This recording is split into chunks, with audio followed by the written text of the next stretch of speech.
Hai semuanya, perkenalkan nama saya Suryana Pelita Novelia Mamora. Saya dari kelas 1B2.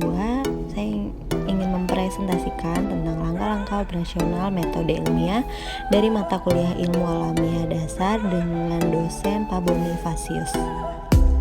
Nah, di slide pertama ini saya akan menjelaskan pengertian secara bahasa. Yang pertama, metode berasal dari bahasa Yunani, yaitu methods yang artinya cara atau jalan yang ditempuh.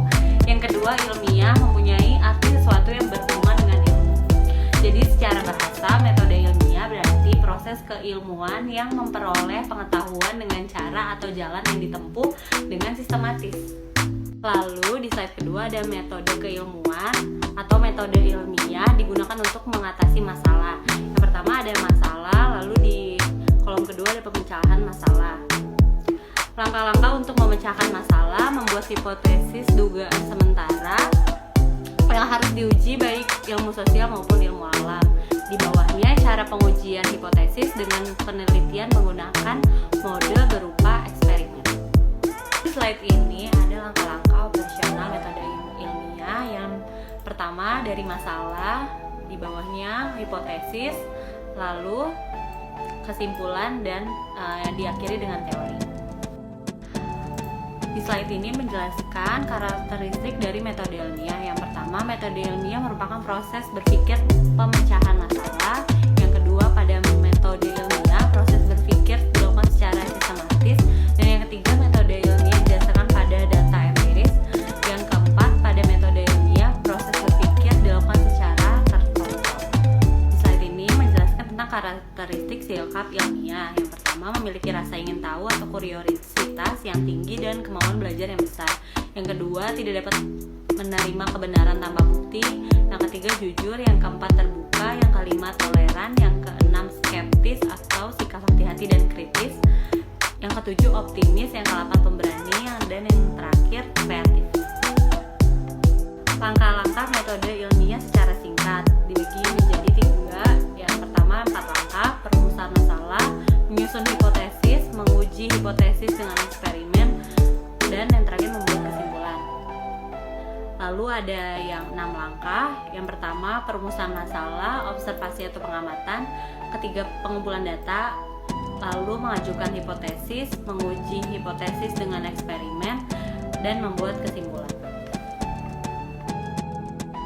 Lalu yang ketiga ada 11 langkah. Yang pertama, memilih masalah. Kedua, studi pendahuluan, mempelajari kepustakaan. Ketiga, merumuskan masalah.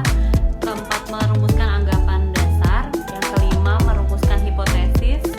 Yang keenam, memilih pendekatan atau desain penelitian. Dan yang ketujuh, menentukan variabel dan menentukan sumber data. Dan yang ke-8, menentukan dan menyusun instrumen penelitian. Ke-9, mengumpulkan data dan analisis data. Yang ke-10, menarik kesimpulan. Dan yang ke-11, menulis laporan penelitian.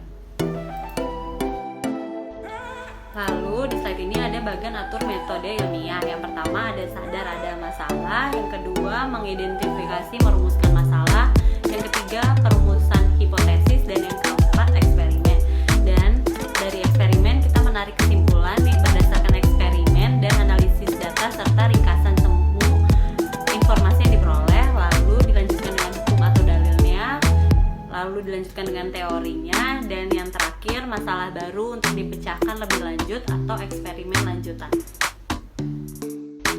Lalu di sini yang pertama ada perumusan masalah, dan di mana masalah diperoleh, kebutuhan seseorang atau kelompok orang yang perlu dipecahkan. Contohnya sumber masalahnya yaitu pengalaman pribadi dari membaca ataupun jurnal atau laporan penelitian, atau diberi tugas oleh orang atau lembaga tertentu.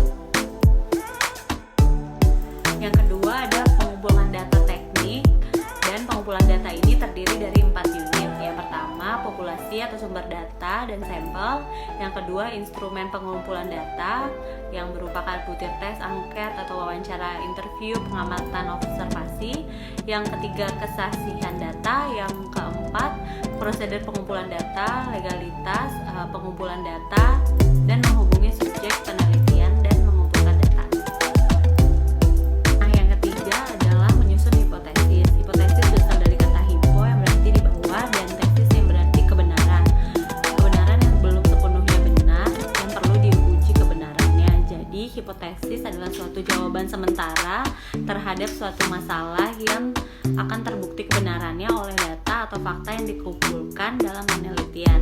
Umumnya, hipotesis dirumuskan untuk menggambarkan hubungan antara dua variabel, yaitu variabel bebas dan variabel tergantung. Penelitian eksperimental adalah penelitian yang dirancang untuk menguji hipotesis dan mengambil kesimpulan yang sahih tentang hubungan antara variabel bebas dan variabel tergantung. Yang kedua, penelitian ex post facto mengobservasi dan mengevaluasi gejala yang ada dengan tidak memanipulasi variabel bebas dengan mendeskripsikan variabel bebas dan variabel tergantung. Yang ketiga, penelitian sejarah.